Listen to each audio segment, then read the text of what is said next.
আসসালামু আলাইকুম রহমতুল্লাহি ওবারাকাতু আসসালাম ওয়াসাল্লাতু আলা আশরাফিল আম্বিয়া ওয়া নাবিয়িনা মুহাম্মদ ওয়া তাবিন ওয়া আজমাইন রব্বি ইশরাহ লি সাদরি ওয়া ইয়াসসির লি আমরি ওয়াহলুল উকদাতাম মিন লিসানি ইয়াফকাহু কওলি রব্বি জিদনি ইলমা রব্বানা জিদনা ইলমা রব্বানা জিদনা ইলমা। আলহামদুলিল্লাহ, আমরা আলোচনায় ছিলাম সূরা আল কাহাফের 10 নম্বর আয়াত পর্যন্ত আমরা আসতে পেরেছিলাম, এবং 10 নম্বর আয়াতটা নিয়ে আজকে আমরা আলোচনাটা আরেকটু হবে। যেখানে আমরা গত ক্লাসে দেখছিলাম যে আয়াত নাম্বার 1 থেকে 10 কিভাবে একটার সাথে আরেকটা কানেক্টেড, এবং এটার বিষয়বস্তুটা কিভাবে ফ্লো করছে, এবং এই যে এই পুরা প্যাসেজটার সবচেয়ে গুরুত্বপূর্ণ অংশটা কি আমাদের এই 10 নম্বর আয়াতের যে দোয়াটা। হ্যাঁ, এই দোয়াটাকে আজকে আমরা আরো ভালোভাবে বোঝার চেষ্টা করব, যে দোয়াটা দিয়ে কেন এই 10টা আয়াতকে আল্লাহ সুবহানাহু ওয়া তাআলা আমাদের জন্য মানে এত জরুরি ভাবে, মানে এত গুরুত্ব দিয়ে আমাদেরকে বলেছেন যে এই 10টা আয়াত যেন আমরা শিখি বা আমরা যেন মুখস্থ রাখি, যেন দাজ্জালের ফিতনার বিরুদ্ধে আমাদের এই 10টা আয়াত যেন আমাদের জন্য উপকারী হয়। তো এখন আমরা এই 10 নম্বর আয়াতে থাকা এই দোয়াটাকে আমরা বোঝার চেষ্টা করতেছি। হুম। তো এখানে আমরা দেখছি যে লাস্টের দিকে 10 নম্বর আয়াতটাকেই কেন আল্লাহ সুবহানাহু ওয়া তাআলা লাস্টে রাখলেন, এটা আমরা লাস্ট ক্লাসে একটু বলছিলাম। যে এখানে একটা ফ্লো আছে, একটা বিষয়বস্তুর ফ্লো আছে, যেখানে আপনার 1 থেকে 5 নম্বর পর্যন্ত একটা কনসেপ্ট ছিল, 6 নম্বর আয়াতে একটা কনসেপ্ট ছিল, 7 এবং 8 নম্বর আয়াতে একটা কনসেপ্ট ছিল, এবং তারপরে এই মানে আপনার সূরা আসহাবুল কাহাফের যে ঘটনাটা সেটা শুরু হয়ে যে এই দোয়াটা দিয়ে আল্লাহ সুবহানাহু ওয়া তাআলা শেষ করলেন। কিন্তু ঘটনার বাকি বৃত্তান্ত, মানে এই আসহাবুল কাহাফের যারা বাসিন্দা তাদের ঘটনার বাকি বৃত্তান্তটা কিন্তু এই দোয়ার পরে আল্লাহ সুবহানাহু ওয়া তাআলা বলছেন, দোয়াটাকে আগে বলছেন। মানে ব্যাপারটা এরকম যে ক্লাইম্যাক্স, যেটা ক্লাইম্যাক্স সিচুয়েশনটাকে আগে বলে তারপরে বাকি ডিটেলটাকে পরে বলা হয়েছে। হ্যাঁ। এখন আমরা এই 10 নম্বর আয়াতে থাকা আহ, যে তাদের যে দোয়াটা, যেখানে এখানে বলা হচ্ছে যে আউযু বিল্লাহি মিনাশ শাইতানির রাজিম বিসমিল্লাহির রহমানির রহিম ইদ আওয়াল ফিথিয়াতু ইলাল কাহফি। হ্যাঁ, যে মানে বলা হচ্ছে যখন আশ্রয় নিয়েছিল যুবকেরা। ফিথিয়া আমরা বলেছিলাম যে এমন যুবক যারা কিনা যারা কিনা যারা কিনা আপনার একটা বয়সটা এরকম যে বয়সটা এরকম যে তারা সাহস, সাহসিকতা তাদের আছে, এবং তারা যে কোনো বোল্ড সিদ্ধান্ত নিতে তারা পিছপা হয় না, এমনকি যদি সেটা তাদের নিজেদের জীবনের ঝুঁকি নিয়েও হয়। হ্যাঁ, যেমন আমরা আমরা দেখি যে এই যুবকেরাই কিন্তু পুরাতন যে প্রথাগুলো সেগুলোকে ভেঙে দেওয়ার মতো সাহস তারা রাখে। হ্যাঁ, এবং তারা নতুন নতুন ভাবে প্রশ্ন করে, এবং তারা নতুন কিছুকে গ্রহণ করতে কিন্তু তারা খুব খুব সহজে তারা গ্রহণ করতে পারে নতুন বিষয়বস্তুগুলোকে। তো এই যে একটা চ্যালেঞ্জকে তারা গ্রহণ করে, চ্যালেঞ্জ ছুড়ে দেয়, ফিতিয়ার তো কথাটার মধ্যে কিন্তু এই জিনিসটা আছে যে তারা এমন বয়সে যেখানে তারা প্রচলিত প্রথাকে মেনে নেয় না। হ্যাঁ, তারা কিছু এটাকে চ্যালেঞ্জ করে, প্রথাকে চ্যালেঞ্জ করে, বা এই যে অন্যায়ের বিরুদ্ধে তারা সোচ্চার, এই ব্যাপারগুলো তাদের মধ্যে আছে। তো তারা যখন আশ্রয় নিল ইলাল কাহফি গুহার মধ্যে, ফাকালু তারা তখন তারা বলেছিল, বা তাদের দোয়াটা ছিল এরকম যে রব্বানা, হে আমাদের রব, আতিনা আমাদেরকে দেন, মিল্লা দুনকা স্পেশালি আপনার তরফ থেকে, রহমাতান। হ্যাঁ, এখন আমরা যেটা আজকে জানার চেষ্টা করব যে এই যে কথাটা আমরা রেগুলার কিন্তু আমরা পড়তেছি, তাই না? রব্বানা আতিনা ফিদ দুনিয়া হাসানাতা ওয়া ফিল আখিরাতি হাসানাতা ওয়া কিনা আযাবান নার। তো আমরা এই যে দোয়াগুলো পড়ছি সেখানে আমরা রব্বানা রব্বানা অনেকবার বলছি।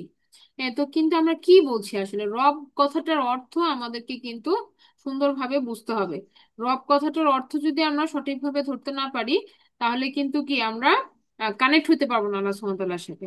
তো এই দোয়াটা এই আমরা আমরা যখনই যে দোয়াগুলাই করি সেগুলো আমাদের ওয়ার্ড বাই ওয়ার্ড গুলাকে আমাদের অন্তর দিয়ে বুঝতে হবে, না হলে আমরা সেই দোয়ার বেনিফিটটা কিন্তু পাবো না। তো এই কারণে রব্বানা শব্দটাকে আমরা যদি গুরুত্ব দিয়ে দেখি, এর একটা শব্দ রব, কিন্তু এর ভেতরে অনেকগুলা আপনার আল্লাহ সুবহানাহু ওয়া তাআলার নামের প্রতিফলন রয়েছে। যেমন আমরা সাধারণভাবে দেখবেন যে রবের ট্রান্সলেশনে কি দেওয়া আছে যে আমাদের প্রভু। তাহলে আমরা বুঝি যে রব হচ্ছে মালিক, রব হচ্ছেন যিনি আল মালিক, যিনি কিনা আমরা বলি প্রভু। তো শুধু যে প্রভু তা না, সেই সাথে তিনি হচ্ছেন যত্ন সহকারে যিনি লালন পালন করেন, তিনিও রব, প্রতিপালক। দেখবেন আমরা কিন্তু বেশিরভাগ ট্রান্সলেশনে দেখি হয় প্রভু নয় প্রতিপালক। প্রতিপালক মানে যিনি যত্ন সহকারে লালন পালন করেন, এবং এটাকে আমরা বলি হচ্ছে আল মুরব্বি। তাহলে আল্লাহ সুবহানাহু ওয়া তাআলার একটা নাম হচ্ছে মুরব্বি, যিনি লালন পালন করেন। আমরা আমরা এই দুইটা ট্রান্সলেশনকে বেশি দেখে থাকি। এছাড়া আল মুনিম, যিনি কিনা প্রতিপালক, আমরা বললাম প্রতিপালক, আরেকটা নাম হচ্ছে আল মুনিম। এবং যিনি অনুগ্রহ করে উপহার দেন, তিনি হচ্ছেন আল মুনিম। দুঃখিত, প্রতিপালক তো বললাম আল মুরব্বি, আর আল মুনিম হচ্ছে অনুগ্রহ করে যিনি উপহার দেন। আমাদেরকে আল্লাহ সুবহানাহু ওয়া তাআলা কন্টিনিউয়াস কিন্তু আমাদেরকে তিনি দিয়েই যাচ্ছেন, দিয়েই যাচ্ছেন। আমরা না চাইতেও আল্লাহ সুবহানাহু ওয়া তাআলা আমাদের জন্য অনেক কিছু দেন। তো সেই যে আমাদেরকে চাইতে না চাইতে যে উপহারগুলো আমরা প্রতিনিয়ত পেয়ে থাকি, এগুলার জন্য কিন্তু আসলে আমাদের কোনো ক্রেডিট নাই, বা আমরা বলতে পারবো না যে আমি এই করেছি দেখে আমি আল্লাহ সুবহানাহু ওয়া তাআলার তরফ থেকে এই গিফটটা পাচ্ছি, তা না। প্রতি মুহূর্তে আমাদের যে আল্লাহ সুবহানাহু ওয়া তাআলা সুস্থ রাখছেন, আমাদেরকে সবকিছু সহজ করে দিচ্ছেন, আমরা ঘুম থেকে প্রতিবার জাগ্রত হচ্ছে, আরেকটা দিন আমরা পাচ্ছি। আমরা যদি চিন্তা করি, আমরা আল্লাহ সুবহানাহু ওয়া তাআলার নিয়ামতের, এই যে আল্লাহ সুবহানাহু ওয়া তাআলার দেওয়া এই গিফট গুলাকে আমরা শেষ করতে পারবো না গণে। তো সেই কারণে আল্লাহ সুবহানাহু ওয়া তাআলাকে আমরা বলছি যে তিনি হচ্ছেন আল মুনিম, যিনি রব তিনি হচ্ছেন আল মুনিম, যিনি উপহার দিয়ে থাকেন। আল্লাহ সুবহানাহু ওয়া তাআলা হচ্ছেন আল কাইয়ুম। আল কাইয়ুম যিনি সবকিছুকে ধরে রেখেছেন, হ্যাঁ, তার একটা শৃঙ্খলা, একটা নিয়মের মধ্যে। এবং আল কাইয়ুম হচ্ছে যিনি মানে খুবই সজাগ দৃষ্টিতে সবকিছুকে দেখছেন, হ্যাঁ, সবকিছু তার অবজারভেশনের আন্ডারে আছে। আল কাইয়ুম। এরপরে আমরা দেখি যে তিনি হচ্ছেন আল সাইয়্যিদ, যিনি কিনা সমস্ত কর্তৃত্বের অধিকারী। হ্যাঁ, তার হুকুমের বাইরে কোনো কিছু মানে সম্ভব নয়। সবকিছু তার হুকুমের মধ্যেই চলে। আল্লাহ সুবহানাহু ওয়া তাআলা অনেক সময় ছাড় দিয়ে রাখেন, দেখি আমরা দেখি যে আম, আল্লাহ সুবহানাহু ওয়া তাআলা আমাদেরকে ছাড় দিয়ে রেখেছেন, আমাদেরকে একটা নির্দিষ্ট সময় নির্ধারণ করে দিয়েছেন, যেদিন কিনা তিনি আমাদেরকে পাকড়াও করবেন, আমাদের জবাব নিবেন। তো সেই সময়ে অবধি কিন্তু আমাদেরকে আল্লাহ সুবহানাহু ওয়া তাআলা ছাড় দিয়ে রেখেছেন। তাই আমরা দেখি যে অনেক মানুষ অনেক অন্যায় কাজ, পাপাচার করে, তো সেটা কিন্তু ইনস্ট্যান্ট তারা কোনো শাস্তি পায় না। তো এটা আল্লাহ সুবহানাহু ওয়া তাআলা, এটাও আল্লাহ সুবহানাহু ওয়া তাআলার হুকুমের মধ্যেই কিন্তু আছে। তাহলে প্রত্যেকটা জিনিস কিন্তু আল্লাহ সুবহানাহু ওয়া তাআলার কর্তৃত্বের অধীনে আছে। তো তিনি অ্যালাউ করতেছেন দেখে এই জিনিসগুলো সংঘটিত হচ্ছে, এবং এটারও একটা উদ্দেশ্য এবং পারপাস আছে। তাহলে আমরা যেটা দেখলাম যে আল্লাহ সুবহানাহু ওয়া তাআলা হচ্ছেন আল সাইয়্যিদ, সমস্ত ক্ষমতা তার। আল্লাহ সুবহানাহু ওয়া তাআলা হচ্ছেন মুরশিদ, যিনি কিনা সঠিক পথ দেন বা সঠিক পথ দেখান। এবং আল্লাহ সুবহানাহু ওয়া তাআলা হচ্ছেন মুআতি, যিনি কিনা মহাপ্রাচুর্য দিয়ে থাকেন। হ্যাঁ, মহাপ্রাচুর্যের অধিকারী হচ্ছেন আল্লাহ সুবহানাহু ওয়া তাআলা। তাহলে এই সবগুলো নামের ব্ল্যান্ড হচ্ছে রব। যখন আমরা রব বলবো, তখন একই সাথে তিনি আমাদের মালিক, তিনি আমাদের প্রতিপালন করেন, তিনি আমাদের গিফট দেন, তিনি আমাদেরকে ধরে রেখেছেন তার কর্তৃত্বের আন্ডারে সবকিছু, তিনি আমাদের সঠিক পথ দেখান, এবং তিনি মহাপ্রাচুর্য দিয়ে থাকেন। এই প্রাচুর্যের অধিকারী তিনি।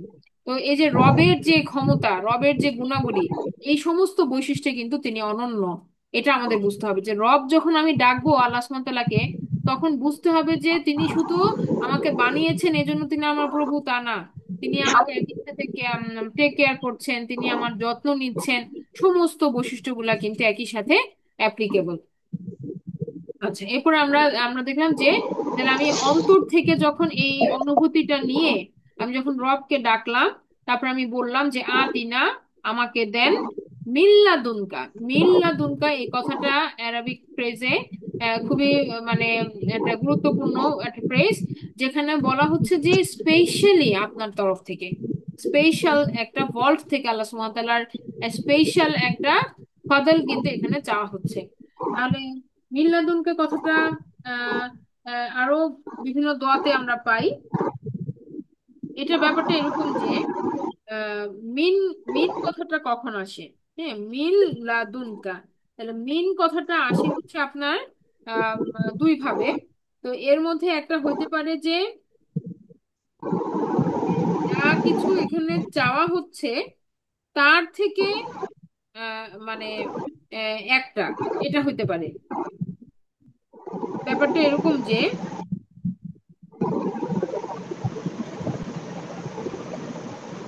মিন মানে হচ্ছে হতে অথবা থেকে।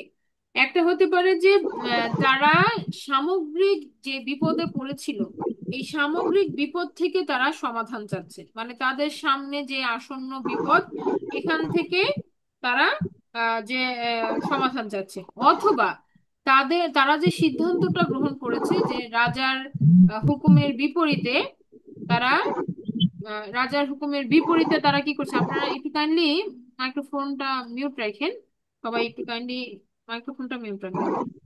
তো আমরা যেটা দেখছিলাম যে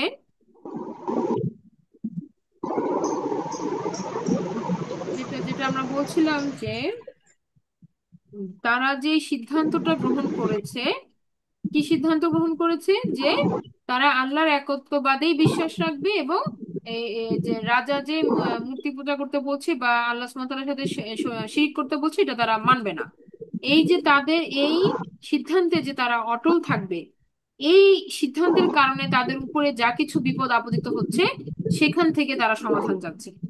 হ্যাঁ, তাহলে মেইনের কথাটার অর্থ হচ্ছে কিসের থেকে? তাদের এই যে প্রবলেম গুলো অ্যারাইজ হয়েছে সেখান থেকে, অথবা তারা যেই আনসার্টেন পরিস্থিতিতে সামনে পড়তে যাচ্ছে সেইখান থেকে তারা কিন্তু আল্লাহ সুবহানাহু ওয়া তাআলার কাছে সাহায্যটা চাচ্ছে। এরপরে দেখেন যে আমরা বলতেছি যে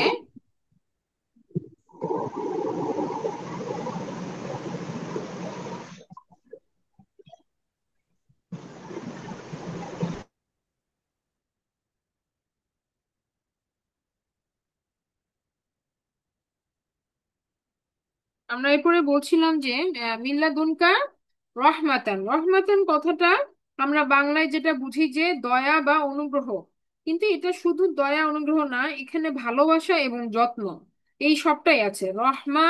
রহমান এবং রাহিম, আল্লাহ সুবহানাহু ওয়া তাআলা কিন্তু সূরা ফাতিহাতে শুরুতেই কি বলেছেন যে আলহামদুলিল্লাহি রাব্বিল আলামিন আর রহমান আর রহিম। তাহলে আমরা আল্লাহ সুবহানাহু ওয়া তাআলার এই গুণবাচক নামগুলোকে যদি সঠিকভাবে না বুঝি, তাহলে কিন্তু আমরা ওই যে বললাম যে এই দোয়ার বেনিফিট কিন্তু আমরা পূর্ণভাবে পাবো না। তাহলে রহমা আল্লাহ সুবহানাহু ওয়া তাআলার হচ্ছে এমন একটা ভালোবাসা যেটা তিনি সবাইকে দিয়ে থাকেন, আর রহিম হচ্ছে যেটা কিনা কন্টিনিউ হবে আপনার আখেরাতেও কারো কারোর জন্য কন্টিনিউ হবে, আবার কারো কারোর জন্য বন্ধ হয়ে যাবে। আমরা জানি যে আল্লাহ সুবহানাহু ওয়া তাআলা এখন সবাইকে অনুগ্রহ দিয়ে রেখেছেন। হ্যাঁ, তো এরকম আল্লাহ সুবহানাহু ওয়া তাআলার একটা স্পেশাল অনুগ্রহ কিন্তু চাওয়া হইতেছে, হ্যাঁ, রহমা বলার মাধ্যমে। আচ্ছা, এরপরে দেখেন বলা হচ্ছে যে ওয়া হাই লানা মিন আমরিনা রশদা। এখানে হাইয়া কথাটা খুবই গুরুত্বপূর্ণ একটা কিওয়ার্ড। হাইয়া এটা আল কোরআনে মোট 4টা জায়গায় এসেছে। হাইয়া শব্দটা, এটা রুট লেটার হচ্ছে হা, ইয়া এবং হামজা। হাইয়া এই কথাটা বেসিক্যালি যেটা বোঝায় যে আকৃতি বা শেপ, হ্যাঁ, বা অবস্থা এটা বোঝায়। আর এটা ছাড়াও আমরা এখন এই আয়াতে যেটা দেখছি, এটা যদিও বলা হচ্ছে ব্যবস্থা করে দাও, হ্যাঁ, একটা সমাধান চাওয়া হচ্ছে, কিন্তু হাইয়া কথাটা আমরা যদি আল কোরআনে দেখি, যেমন সূরা মাইদার 100 নম্বর আয়াতে দেখেন, হাইয়া কথাটা এখানে আসছে। যেমন ঈসা আলাইহিস সালাম এখানে বলছেন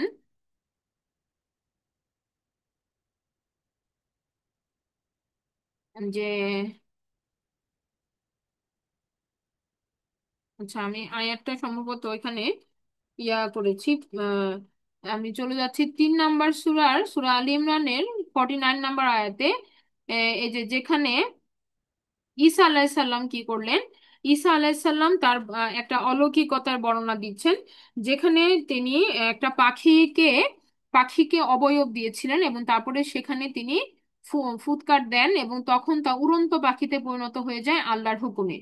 হ্যাঁ, এই যে এই কথাটা যখন ঈসা আলাইসাল্লাম বলতেছেন, তখন দেখেন উনি বললেন আন্নি আখলুকু লাকুম মিনাত তিনি, এই যে কা হাই আতি তয়ির, কা হাই, এই হা ইয়া হামজা এই রুট লেটার দিয়ে আসছে। তো তিনি কি করলেন, মাটির দ্বারা পাখির আকৃতি তৈরি করে দিলেন। এই যে পাখির আকৃতি, আকৃতি কথাটা হা ইয়া হামজা দিয়ে আসছে। তো এখানে কি হয়েছিল যে তিনি এই আকৃতি দেওয়ার পরে আল্লাহ তিনি এটার উপরে ফু দেন এবং আল্লাহর হুকুমে, বিইজনিল্লাহ আল্লাহ সুবহানাহু ওয়া তাআলার হুকুমে সেটা জীবন্ত পাখিতে পরিণত হয়। হ্যাঁ, উড়ন্ত পাখিতে পরিণত হয়। এরপরে তিনি আরো কিছু মিরাকেলের কথা এখানে বলছেন। তাহলে এটা ঈসা আলাইহিস সালামের একটা কি মোজেজা। ঈসা আলাইসাল্লামের হচ্ছে একটা মোজেজা, যখন তিনি এটা একইভাবে এই হাইয়া কথাটা আরেকটা আয়াতেও আসছে। ঈসা আলাহিসাল্লামের ক্ষেত্রেই তিনি এই কথাটাই বলতেছিলেন যে এরকম পাখির অবয়ব থেকে সেটা জীবন্ত পাখিতে পরিণত হয়েছে, এই কথাটাতেই আসছে অন্য আরেকটা রেফারেন্সে। তো এই দুইটা জায়গাতেই আমরা দেখলাম যে একটা অলৌকিক ব্যাপার, যেখানে একটা মৃত বস্তু জীবন্ত পাখিতে পরিণত হয়, এবং আল্লাহ সুবহানাহু ওয়া তাআলা এই এই অলৌকিকতাটা দেখান। তো এইখানে কেন সূরা কাহাফে দুই জায়গাতে এই হাইয়া কথাটা আসছে? সূরা কাহাফে একটা হচ্ছে 10 নম্বর আয়াতে, আর একটা হচ্ছে 16 নম্বর আয়াতে। তো এই দুই জায়গাতেই কিন্তু একটা অলৌকিক ব্যাপার ঘটতেছে, যেটা আমরা বুঝি যে এখানেও কিন্তু তাদেরকে একটা মৃত্যু থেকে কিন্তু একটা জীবন দেওয়া হচ্ছে। যে রাজা তাদেরকে কি করত?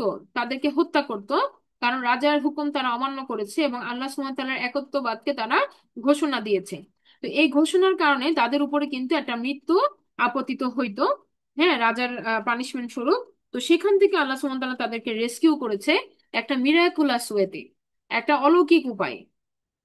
ঠিক আছে?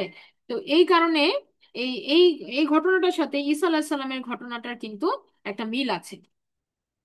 তো আমরা দেখি যে আল কোরআনে এই চারটা জায়গাতে যেখানে ইউজ হয়েছে, এর মধ্যে দুইটা ঈসা আলাইহিস সালামের জন্য এই পাখির ঘটনায়, আর দুইটা হচ্ছে সূরা আল কাহাফে আসহাবুল কাহাফদের বর্ণনায়। ঠিক আছে, তাহলে এখানে একটা অসাধারণ ব্যালেন্স আছে। আরেকটা ব্যাপার হচ্ছে যে আমরা যদি দেখি যে আসহাবুল কাহাফের বাসিন্দা যারা ছিল, মানে ওই যুবকেরা, এই যুবকদের দুই দিকেই ক্রাইসিস ছিল। একটা হচ্ছে যখন যদি তারা গুহার মধ্যে ঢুকে যায়, তাহলে তাদের খাবারের কি হবে, কোথা থেকে রিজিক আসবে, গুহার মধ্যে তারা কতদিন জীবিত থাকতে পারবে, পুরাটাই একটা আনসার্টেনিটি। হ্যাঁ, তারা জানে না সামনে কি পরিস্থিতি তাদের জন্য আছে। আর পেছনে যদি তারা ফিরে যায়, তাহলে রাজার বাহিনী তাদেরকে পাকড়াও করবে এবং তাদেরকে মৃত্যুদণ্ড দিবে। তাহলে দুই দিকেই কিন্তু তাদের জন্য কি একটা ভীষণ আনসার্টেন পরিস্থিতি। এবং এই ক্রাইসিস মুহূর্তে কিন্তু তারা কি চাচ্ছে? আল্লাহ সুবহানাহু ওয়া তাআলার তরফ থেকে রহমত চাচ্ছে। এবং তারা এই কথাটা বলার মাধ্যমে, যে হাইয়া কথাটা বলার মাধ্যমে, এখানে কোনো আকৃতি বলতেছেন না, বরং বলতেছেন যে একটা সমাধান, এই পরিস্থিতি থেকে উত্তরণের একটা ওয়ে আউট করে দেওয়ার জন্য। ঠিক আছে, হাইয়ে লানা, হ্যাঁ, আমাদের জন্য একটা ব্যবস্থা করে দেন, আমাদের জন্য একটা ওয়ে আউট করে দেন। তো সেটা হইতে পারে গুহার মধ্যে একটা ব্যবস্থা করে দেন, অথবা হতে পারে যে এই পরিস্থিতির, সার্বিক পরিস্থিতির একটা ব্যবস্থা করে দেন। ঠিক আছে? তো এই এই ঘটনাটা, আরেকটা ব্যাপার হচ্ছে যে ঈসা আলাহিসাল্লামের রেফারেন্স আমি দিলাম। ঈসা আলাহিসাল্লামের তারা অনুসারী ছিল, এই যুবকেরা ঈসা আলাহিসাল্লামের অনুসারী ছিল, এবং তারা আল্লাহ সুবহানাহু ওয়া তাআলার তাওহীদে বিশ্বাসী ছিল। তাহলে ঈসা আলাহিসাল্লাম আল্লাহ সুবহানাহু ওয়া তাআলার তাওহীদে বিশ্বাসী ছিলেন। ঈসা আলাইহিস সালামের দোয়ার মধ্যে দেখেন তিনি, ঈসা আলাইহিস সালাম যে তার অলৌকিক যে মওজিজা আল্লাহ সুবহানাহু ওয়া তাআলা দিয়েছেন, সেখানে তিনি উল্লেখ করেছেন যে আল্লাহর হুকুমে এটা হয়েছে, বিইজনিল্লাহ, আল্লাহর হুকুমে তিনি এটা পেয়েছেন, তিনি এটা করতে পেরেছেন, যে পাখিকে জীবন্ত হওয়াটা আল্লাহর হুকুমে হয়েছে। তো একইভাবে আমরা এখানে কি দেখছি যে এই ঈসা আলাইহিস সালামের ফলোয়ার যারা, তারা ঈসা আলাইহিস সালামের ওয়ার্ডকে ইউজ করতেছে। তার মানে এই ঘটনাটা তাদের কাছেও পরিচিত ছিল, যে কিভাবে ঈসা আলাইসাল্লাম কে আল্লাহ সুবহানাহু ওয়া তাআলা একটা মিরাকেল দেখাইছিলেন, ওরকম তারা কোনো মিরাকেল চাচ্ছে আল্লাহ সুবহানাহু ওয়া তাআলার কাছ থেকে। একই রকম শব্দ ব্যবহার করতেছে, যেরকম ঈসা আলাইসাল্লাম করেছিলেন, ওরকম ভাবে তারা ওই শব্দগুলা ব্যবহার করে আল্লাহর কাছে দোয়াটা চাচ্ছেন। তাহলে এই জায়গায় একটা লিঙ্ক হইতে পারে যে ঈসা আলাইসাল্লামের অনুসারীরা তার মতো শব্দ ব্যবহার করেই দোয়া চাচ্ছেন। হ্যাঁ, এবং আল্লাহ সুবহানাহু ওয়া তাআলাও ওরকম ভাবেই অলৌকিকতার মাধ্যমে তাদেরকে রক্ষা করবেন, যেভাবে ওই পাখিটা মৃত থেকে জীবন্ত হয়, এরকম অলৌকিকতা আল্লাহ সুবহানাহু ওয়া তাআলা এখানেও তাদের জন্য দিবেন। এটা তাদের এক্সপেকটেশন, এভাবে তারা দোয়াটা চাইছে। এবং আমরা দেখবো যে এই দোয়াটা কিন্তু তাদের কবুলও হয়েছে, এভাবে আল্লাহ সুবহানাহু ওয়া তাআলা তাদেরকে মিরাকুলাস ওয়েতেই কিন্তু সেভ করেছেন। আচ্ছা, এখন আমরা যেটা দেখতেছি যে আহ আমরা বলেছিলাম না ওইখানে যে ঈসা আলাইহিস সালাম পাখিটার গায়ে ফু দিয়েছেন। ঈসা আলাইহিস সালাম কি করেছেন? পাখিটার গায়ে ফু দিয়েছিলেন। আর এখানে কি হয়েছে? এখানে যুবকেরা কিন্তু কোথাও, এখানে ফু বলতে দোয়া করতেছে, যুবকেরা কি করতেছে? তারাও দোয়া করতেছে। তাহলে একটা এফোর্ট থাকতে হবে মানুষের, যার পরিপ্রেক্ষিতে আল্লাহ সুবহানাহু ওয়া তাআলা কিন্তু কবুল করবেন দোয়াটা। তাহলে এফোর্টটা যুবকদের যুবকদের জন্য হচ্ছে দোয়ার স্বরূপ তারা এফোর্ট দিয়েছে। আর ঈসা আলাইহিস সালাম ওই যে মাটি দিয়ে তৈরি করেছেন, তারপর আল্লাহর হুকুমে তিনি ফু দিয়েছেন, তো তিনি একটা এফোর্ট দিয়েছেন। আর এখানে যুবকেরাও একটা এফোর্ট দিচ্ছে। ঠিক আছে, তাহলে এই দুটার মধ্যেই একটা কি আছে, মিল আছে।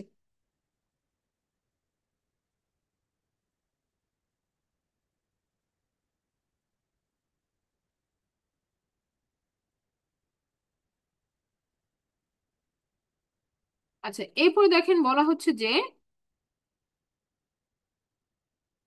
হাই লানা মিন আমরিনা রসাদা। আচ্ছা, আমরিনা আমাদের কাজ, আমাদের কাজ।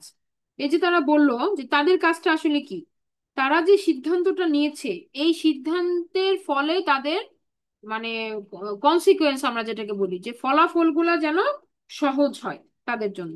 এটাই হচ্ছে তাদের কাজটাকে যেন আল্লাহ সুবহানাহু ওয়া তাআলা সহজ করে দেন, রসাদা সুষ্ঠুভাবে মানে করার জন্য তিনি যেন সহজ করে দেন। এখন রসাদা কথাটাকে আমরা হাইলাইট করি। রসাদা কথাটা অনেকবার কোরআনে আসছে। রসাদা মানে হচ্ছে সঠিক পথে থাকতে প্রতিশ্রুতিবদ্ধ থাকা। মানে ওই যে বললাম না বারবার, যে তাদের সিদ্ধান্তটা খুব গুরুত্বপূর্ণ একটা সিদ্ধান্ত। এবং দাজ্জালের ফিতনার বিরুদ্ধে আমাদেরকে কিন্তু এই দোয়াটা অনেক বেশি আমাদের কাজে দিবে। এই দোয়াটার জন্য আমাদেরকে মানে অনুধাবন করতে হবে 100%। তো কিভাবে আমরাও কিছু সিদ্ধান্ত কিন্তু নিব সেই সময়ে, দাজ্জালের ফিতনার সময় বা এখনকার সময়, সেটা কি, যে আমাদের চারিদিকে যে প্রভাবগুলো আমাদেরকে বলবে যে আল্লাহর বিধানকে পরিত্যাগ করে অন্য কিছুকে একসেপ্ট করে নিতে, আমাদের এর বিরুদ্ধে সিদ্ধান্ত নিতে হবে। আমরা বলবো তখন কি, যে না, আমরা আল্লাহর দ্বীনের উপর প্রতিষ্ঠিত থাকব, বা আমরা আল্লাহর একত্ববাদেরই ঘোষণা দিব। এটা যখন আমরা মানে প্রতিজ্ঞাবদ্ধ হব, তখন আমাদের উপরে অনেক বিপদ আসবে। হ্যাঁ, আমাদের উপরে অনেক কিছু নেমে আসবে। এইখান থেকে আমরা সঠিক পথে থাকার জন্য আমাদের যে লড়াইটা হবে, সেটাই হচ্ছে রসদা। যেরকম এই যে আসাবুল কাহাফের বাসিন্দাদেরকে একটা পরিস্থিতিতে যাইতে হচ্ছে, হ্যাঁ, তো তাদের সিদ্ধান্তের কারণে। তো একইভাবে এদের সিদ্ধান্তের কারণেও কিন্তু আমাদের সিদ্ধান্তের কারণেও কিন্তু আমাদেরকে এই কঠিন পরিস্থিতিতে যেতে হবে। যেটাতে টিকে থাকাটাই হচ্ছে রসাদা। হ্যাঁ। আর রসাদার একটা অপোজিট শব্দ আছে, একটা মানে বিপরীত শব্দ আছে। বিপরীত শব্দটা হচ্ছে গাইয়ুন। গয়ুন বলতে পারেন, গয়ুন। রসাদার বিপরীত শব্দটা হচ্ছে গয়ুন, যেটা কিনা বিভ্রান্তি। বিভ্রান্তি। যেমন মনে করেন, বিভ্রান্তিটা এরকম যে কেউ সঠিক পথে চলতে চলতে যদি হঠাৎ করে সে বিপথে চলে যায়, এবং সে যদি পথ হারিয়ে ফেলে এমন ভাবে যে সে তার সঠিক পথে আর ফিরে আসতে না পারে, তখন সেটাকে বলা হয় গয়ুন। তাহলে আমরা যেটা বুঝি যে গয়ুনের বিপরীত শব্দ হচ্ছে রাশাদা। তাহলে রাশাদা হচ্ছে এমন একটা পথ, যেই পথে টিকে থাকার জন্য কন্টিনিউয়াস লড়াই করতে হবে। আর একবার এই পথ থেকে বিচ্যুত হয়ে গেলে এমন ভাবে ভেসে যাবে যে আবার এই পথে ফিরে আসাটা কিন্তু কি কঠিন হয়ে দাঁড়াবে। হ্যাঁ। তো এইটা হচ্ছে সেই সেরকম কঠিন পরিস্থিতি, যেখানে এই দোয়াটা আমাদেরকে করতে হবে। দাজ্জালের ফিতনার সময় এই পরিস্থিতিটা একদম পিকে যাবে, এই পরীক্ষাটা একদম কঠিন থেকে কঠিনতম পরীক্ষা হবে।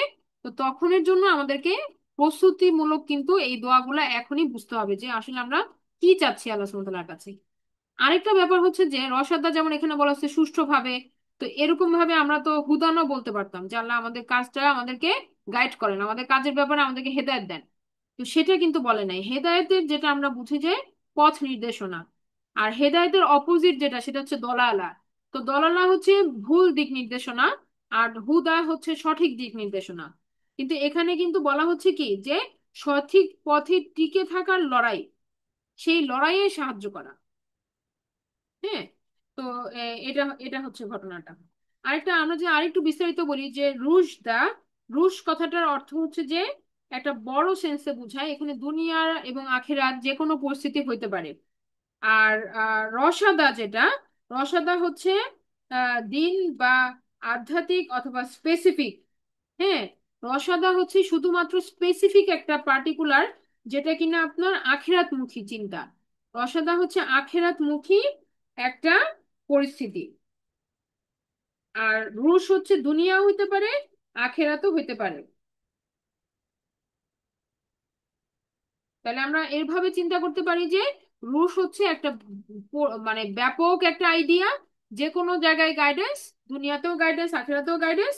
কিন্তু আমরা যখন বলতেছি রসাদা, তখন এটা হচ্ছে পার্টিকুলারলি শুধুমাত্র আখিরাতের সাফল্যের জন্য একটা টিকে থাকা। আচ্ছা, এরপর আমরা যেটা বলছি যে আহ এই এই রসদের কথাটার ব্যবহার ফেরাউনের সাথে মুসা আলাহিসাল্লামের যে কথোপকথন, সেখানে আমরা দেখতে পাই। যেমন এখানে বলা হচ্ছে যে এই যে দেখেন, হে আমার কওম, আজ এ দেশে তোমাদেরই রাজত্ব, দেশময় তোমরাই বিচরণ করছো, কিন্তু আমাদের আল্লাহর শাস্তি এসে গেলে কে আমাদেরকে সাহায্য করবে? হ্যাঁ, ফেরাউন বলল যে আমি যা বুঝি তোমাদেরকে আমি তাই বুঝাই, আর আমি তোমাদেরকে মঙ্গলের পথই দেখাই। তো এখানে যেটা বলা হচ্ছে যে কলা ফেরাউনু মা উরিকুম ইল্লা মা আরা ওয়া মা আহদিকুম ইল্লা সাবিলার রশাদা। এই যে রশাদা, রসাদা কথাটা এখানে আসছে। তাহলে ফেরাউনের কথাটা যেটা ছিল যে ফেরাউন বলতে চাচ্ছে যে তার কাউমকে সে বলতেছে যে আমি তোমাদেরকে বেস্ট পসিবল পথেই পরিচালিত করতেছি। হ্যাঁ, মানে আমি আমি যেটা বলতেছি সেটাই ঠিক। হ্যাঁ, আমি তোমাদেরকে যেটা বলতে চাচ্ছি সেটাই হচ্ছে কি সঠিক পথ। এটা সে তার যারা অনুসারী ছিল ফেরাউনের তাদেরকে সে বলতেছে তার সমাবেশের মধ্যে। তো এইখান থেকে আমরা যেটা বুঝি যে সাবিল আর রসাদা মানে বেস্ট পসিবল পথ। হ্যাঁ, তো অনেকগুলা পথের মধ্যে সবচেয়ে ভালো যেটা, আমি যেটা সবচেয়ে ভালো তোমাদের জন্য মনে করতেছি সেটাই হচ্ছে এই পথটা। এটা যেটা সে বলতে চাচ্ছে। তো রসাদা আমরা এখান থেকে একটা আইডিয়া পাইলাম। আবার এই সূরারই 38 নম্বর আয়াতে যদি আমরা চলে যাই, আয়াত নাম্বার 38-এ যদি যাই, দেখেন এখানে বলা হচ্ছে যে ফেরাউনের যে সমাবেশ ছিল সেখানে এক ব্যক্তি ছিল যে কিনা আহ, আহ, মুসা আলাহিসাল্লামের পক্ষে ছিল। সে ইসলাম গ্রহণ করেছে, কিন্তু সেটা সে প্রকাশ্যে বলে নাই। তো সেই ব্যক্তিটা বলতেছে ওয়াকাল আল্লাজি আমান, তোমরা আমার উপরে ঈমান আনো, ইয়া কওম ইত্তাবিউনি, হে কম তোমরা আমাকে অনুসরণ করো, আহদিকুম সাবিলা রশাদা। আম বলতেছেন যে আমি তোমাদেরকে সৎ পথ প্রদর্শন করাবো। হ্যাঁ, আমি তোমাদেরকে সেই সঠিক পথের দিকে নিয়ে যাব।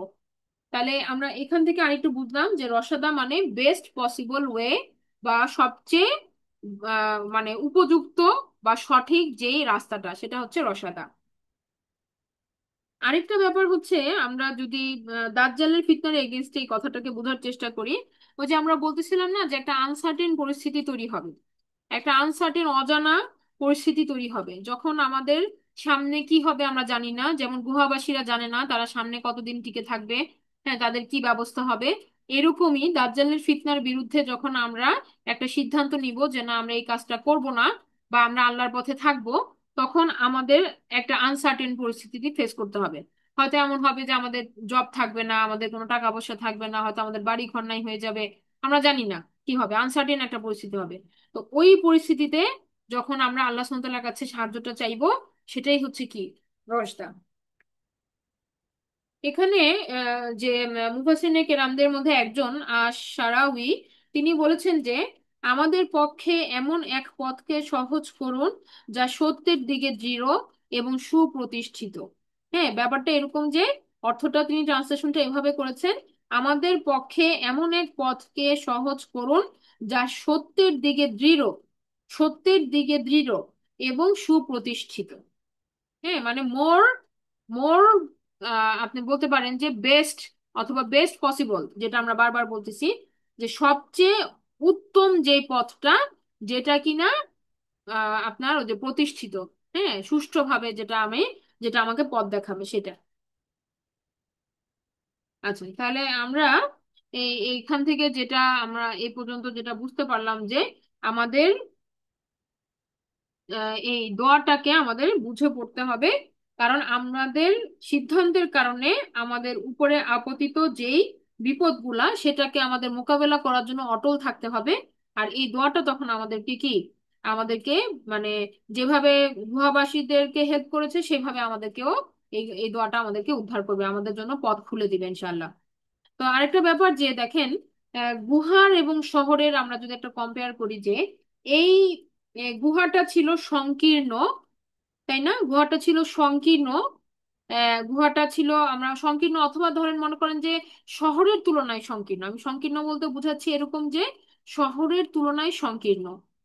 যদিও আমরা আরেকটা অর্থে বলেছিলাম যে গুহা এবং গড় দুটার মধ্যে পার্থক্য আছে। গুহার মুখটা ছিল ওপেন, ওয়াইড। তবে আমি এখন কম্পারিজনটা করতেছি কার সাথে? শহরে খোলা জায়গা, আপনি যেখানে ইচ্ছা যেতে পারতেছেন, বাজার করতে পারতেছেন, ঘরে চলে আসতেছেন, আবার বাইরে যাচ্ছেন, কর্মব্যস্ত জীবন। শহরটা হচ্ছে বড়, আর সেই তুলনায় গুহা একটা ছোট জায়গা।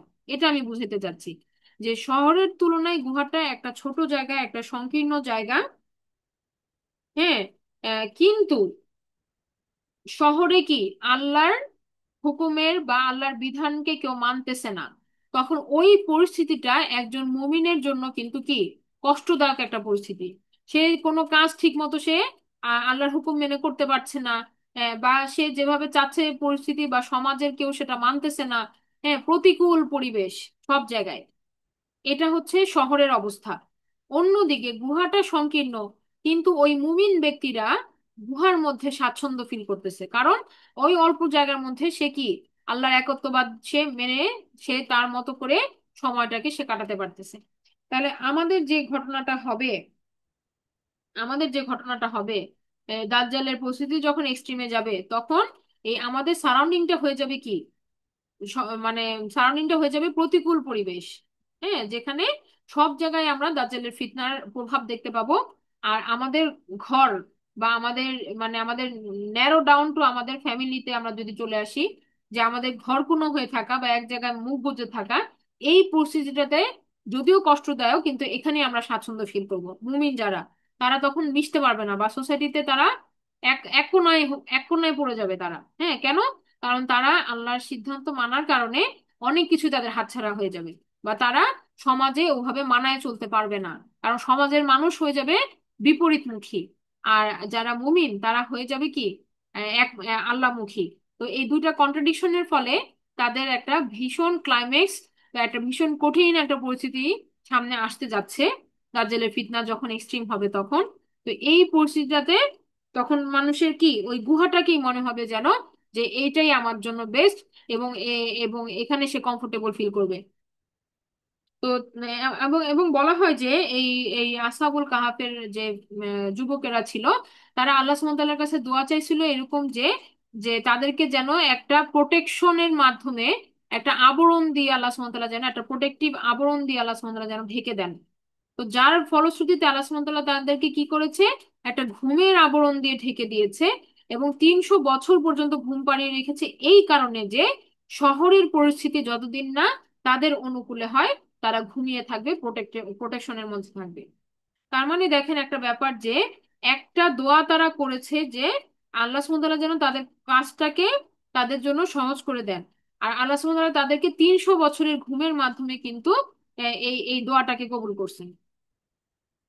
তার মানে কি, মানে পরিস্থিতি সঠিক হইতে অনেক সময় লাগবে। 300 বছরের এখানে আমাদের সামনে উদাহরণ আছে। তার মানে আমরা বুঝতে পারি যে আমরা যখন একটা প্রচেষ্টা চালাবো, এটার আমরা হাতে নাতে ফল নাও পাইতে পারি। আমরা যখন একটা দোয়া করব, সেটার আমরা হাতে নাতে আমাদের রেজাল্ট নাও পাইতে পারি। আমাদেরকে ধৈর্য ধরতে হবে যে আমি একটা দোয়া করলাম, আমি একটা এফোর্ট নিলাম, যে আমার একটা কাজে আমি সমাজে পরিবর্তন আনতে চাই। তো সেটা আমি শুরু করলাম, কিন্তু সেটার বেনিফিট আমার জীবদ্দশায় আমি নাও দেখতে পারি। হ্যাঁ, তো কিন্তু এই যে আমরা দোয়াটা চাইছি যে আল্লাহ সুবহানাহু ওয়া তাআলা যেন এই পরিস্থিতি গুলাকে পরিবর্তন করেন, তো এটা ইনশাল্লাহ হবে। কবে হবে সেটা সময় দিতে হবে। সময়টা আল্লাহ সুবহানাহু ওয়া তাআলা জানেন, আমরা জানি না। হ্যাঁ, অনেক কিছুই আমরা জানি না। কিন্তু এই আমাদের দোয়ার বিপরীতে আমাদের ধৈর্য ধরতে হবে, এবং বিশ্বাস রাখতে হবে আল্লাহ সুবহানাহু ওয়া তাআলার উপরে। বিশ্বাস রাখতে হবে, 100% বিশ্বাস রাখতে হবে যে এই দোয়ার বরকত অবশ্যই কি আসবে, রিটার্ন আসবে। রিটার্নটা হয় আমি ইনিশিয়াল বেনিফিশিয়ারি হব, অথবা আমার পরবর্তীতে যারা, তারা এটার বেনিফিটটা পাবে। তাহলে এই যে আমাদের আচরণটা কিরকম হবে, সংযত ধৈর্যশীল। হ্যাঁ, এবং আমরা আল্লাহ সুবহানাহু ওয়া তাআলার মানে আল্লাহ সুবহানাহু ওয়া তাআলার উপর তাওয়াক্কুলটা হবে কি একেবারে এই আসহাবুল কাহাফের বাসিন্দাদের মতো, যে তারা সম্পূর্ণরূপে ভরসা করছে আল্লাহর উপরে, নিজেদের জীবনকে বাজি রেখে তারা সিদ্ধান্ত নিয়ে নিয়েছে। হ্যাঁ, একটা এমন সিদ্ধান্ত নিয়ে নিয়েছে যে সেখানে তাদের ফ্যামিলি, তাদের ধন সম্পদ সবকিছু তারা ক্রাইসিসে ফেলে দিয়েছে। তো এই পরিস্থিতিগুলা দাজ্জালের ফিতনার সময় আসবে, যেটা আমাদেরকেও হয়তো ফেস করতে হইতে পারে। এক এক এক এক সময়ে এক এক এরাতে এক এক রকম হবে, আমরা জানি না আমাদের সামনের পরিস্থিতিটা কিরকম। একইভাবে যখন এটা এক্সট্রিমে যাবে তখনও পরিস্থিতি কিরকম হবে সেটাও আমরা বলতে পারি না। তবে এই সকল পরিস্থিতিতে আমরা যদি এই দোয়াগুলোকে বুঝে বুঝে করি, তাহলে ইনশাল্লাহ কি আমরাও এখান থেকে উপকৃত হব। এবং আল্লাহ সুবহানাহু ওয়া তাআলা আমাদেরকেও ওই মিরাকুলাস ওয়েতে কি করবেন, আমাদের ইমানকে রক্ষা করার ব্যবস্থা করে দিবেন আমাদের জন্য। তাহলে আমরা এই দোয়াটা মুখস্থ করব সবাই ইনশাল্লাহ, প্রথম 10 আয়াতে আমরা চেষ্টা করব সবাই মেমোরাইজ করে ফেলার। আল্লাহ আমাদেরকে এটার উপর আমল করার এবং এটা বুঝে পড়ার তৌফিক দান করুন। আমরা আজকে শেষ করছি। সুবহানাকা আল্লাহুম্মা ওয়া বিহামদিকা আশহাদু আল্লা ইলাহা ইল্লা আনতা আস্তাগফিরুকা ওয়া আতুবু ইলাইক। আসসালামু আলাইকুম ওয়া রাহমাতুল্লাহি ওয়া বারাকাতুহু।